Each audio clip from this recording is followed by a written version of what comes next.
Bienvenue à ce rendez-vous de l'information sur Ezaïe TV. Voici le sommaire. Acteurs politiques et médias béninois se sont retrouvés pour discuter de l'actualité, notamment des grèves en cours, celles qui s'annoncent. Les centrales syndicales du Bénin s'opposent aux lois votées au Parlement à travers un sit-in ce matin. À suivre dans cette édition. La Fédération des journalistes et professionnels des médias du Bénin a procédé à ses présentations de vœux de Nouvel An ce vendredi à Cotonou. Papa. Oui, ma fille. Tu sais, je t'ai dit qu'après mon bac, je veux devenir journaliste reporter d'images, non? Papa, tu penses m'inscrire où? Ezaïe. Ezaïe, papa. Waouh! Maman, maintenant que j'ai eu le bac, je veux faire les finances et trésors. Tu comptes m'inscrire où? Ezaïe, mon fils. Ezaïe? Oui, maman! Papa, Oui. tu sais qu'après mon bac, je veux être diplomate, non?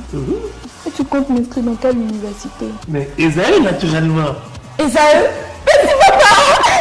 À Ezaïe, vous êtes bien formé dans les filières comme administration du travail et de la sécurité sociale, administration générale et territoriale, administration des impôts, gestion des marchés publics, planification et développement local, droit et sciences politiques, sciences économiques et de gestion. Ezaïe, c'est aussi sa télé numérique Ezaïe TV et son journal L'Informateur. Ezaïe, c'est à Bedjromédé, 3e rue après le carrefour 16 ampoules allant à Jericho. Numéro de téléphone 98 98 14 00 96 80 55 11 90 93 65 21.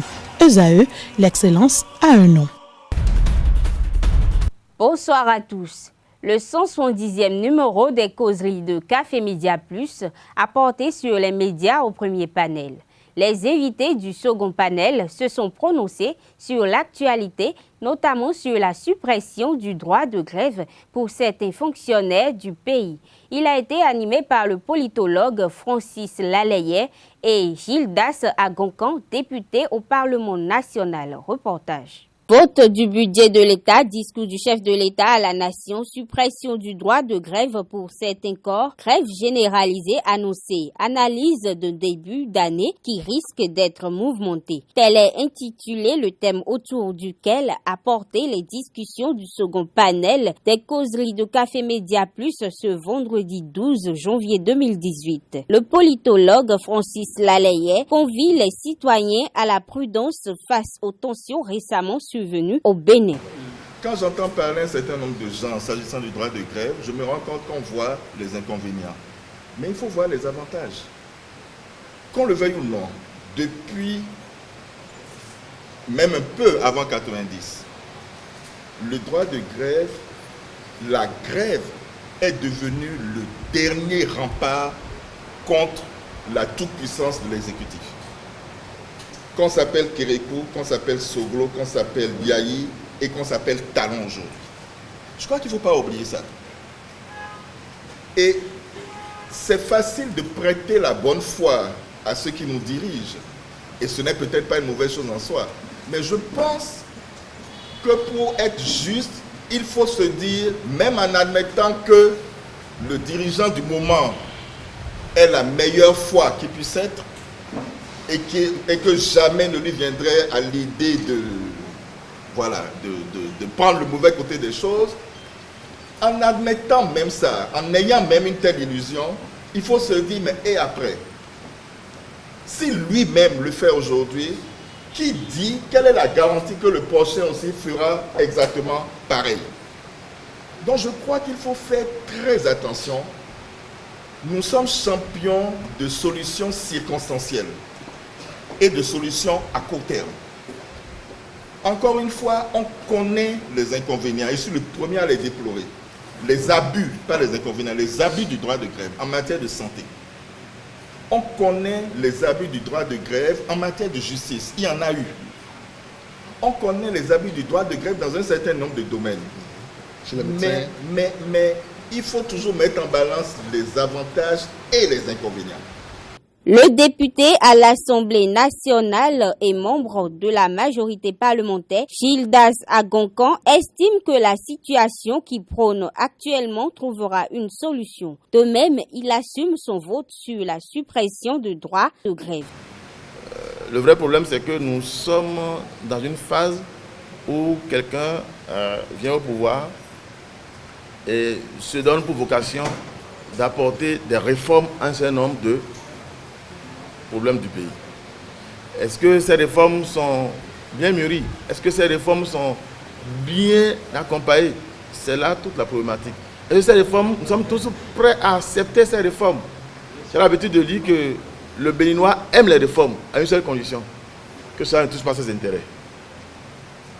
Nous sommes tous à constater les faits. On fait le diagnostic, le problème est posé, c'est connu, mais toutes les fois où on veut agir par rapport à un problème, les résistances viennent tout juste parce que la réforme touche quelqu'un. Moi, je n'ai reçu d'ordre de personne, du gouvernement, ni du ministre de la Justice, pour voter pour la suspension.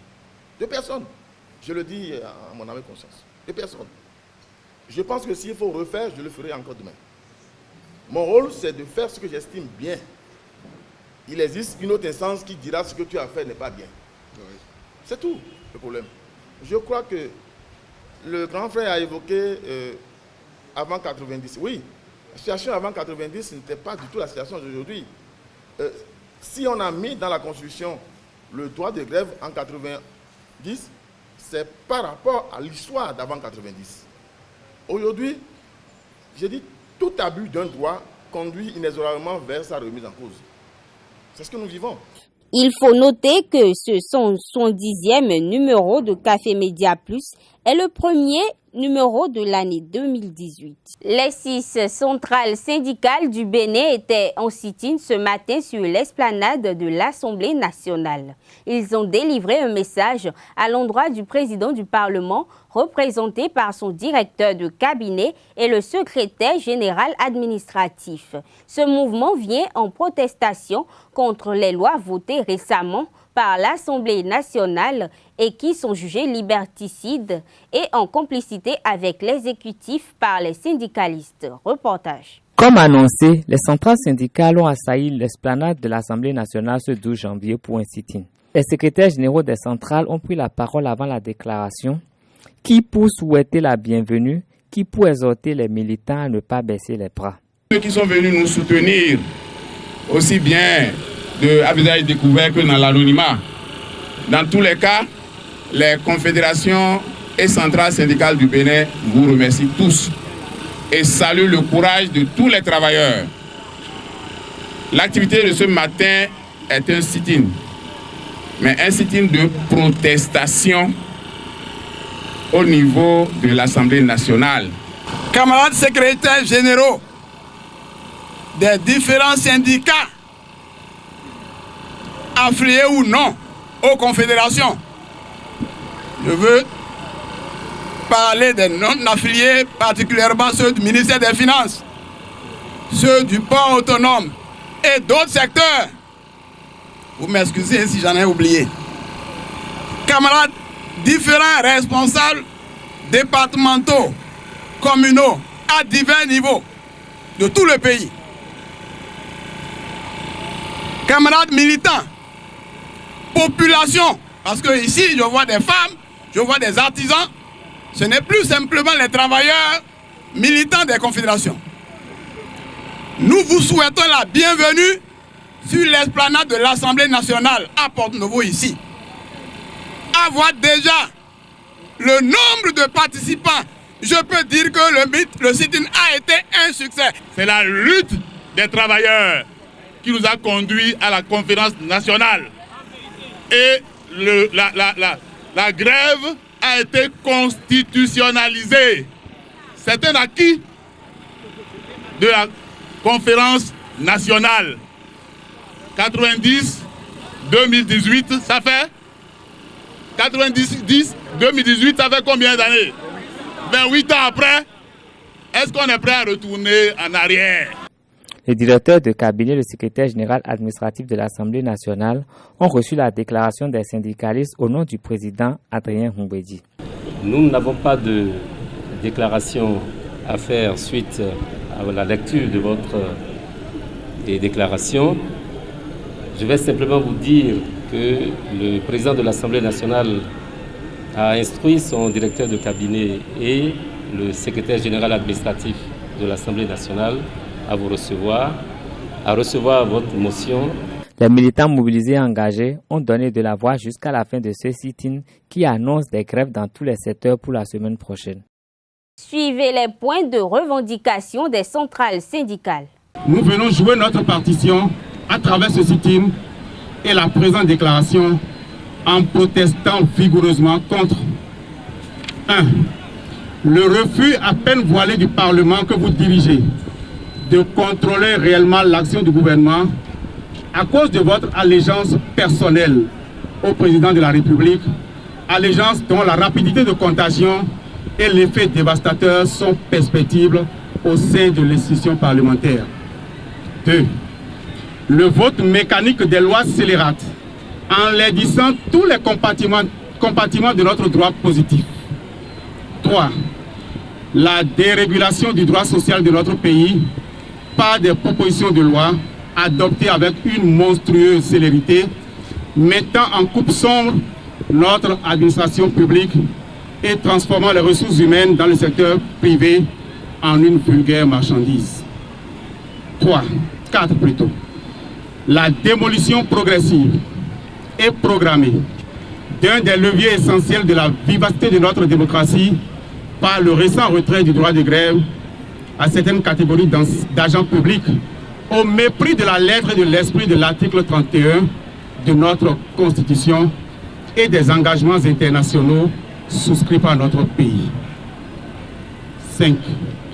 Le silence coupable de la représentation nationale face aux dérives et autres actes attentatoires aux libertés en général et aux libertés syndicales en particulier par le pouvoir exécutif.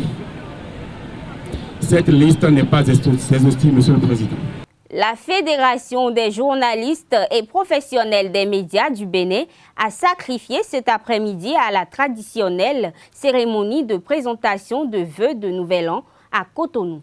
Plusieurs personnalités du monde des médias, dont le conseiller à la RAC, Richard Maïndé, ont rehaussé de leur présence cette cérémonie.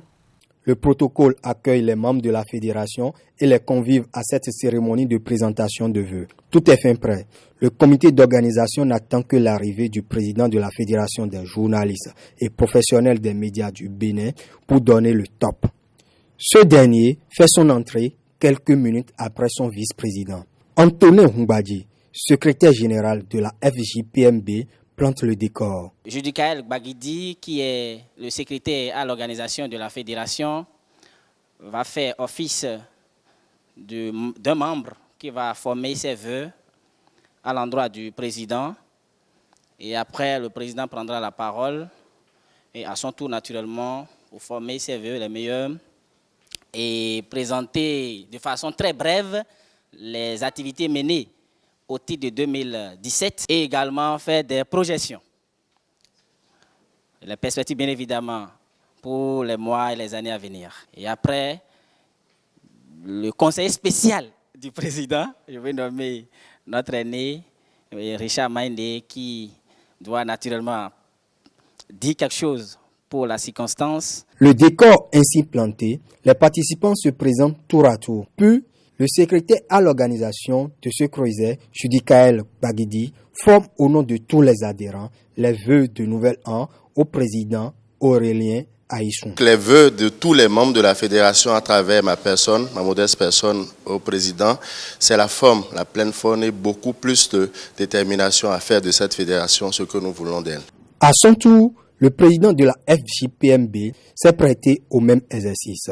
Il a formé ses vœux de santé et de paix aux membres de la fédération ainsi qu'aux autres, en particulier le conseiller à la RAC Richard Maïndé et le président de l'UPMB Franck Pouchim. Son plus ardent souhait, c'est de voir chaque adhérent réussir sa carrière professionnelle pour une presse de qualité résolument tournée vers le développement. Nous sommes réunis ici pour nous souhaiter les vœux, pour que chacun dans notre maison respective, nous ayons la paix, la joie. Ceux qui n'ont pas encore pu cesser, je crois, ensemble, nous allons nous aider à ce que chacun puisse réussir sa vie.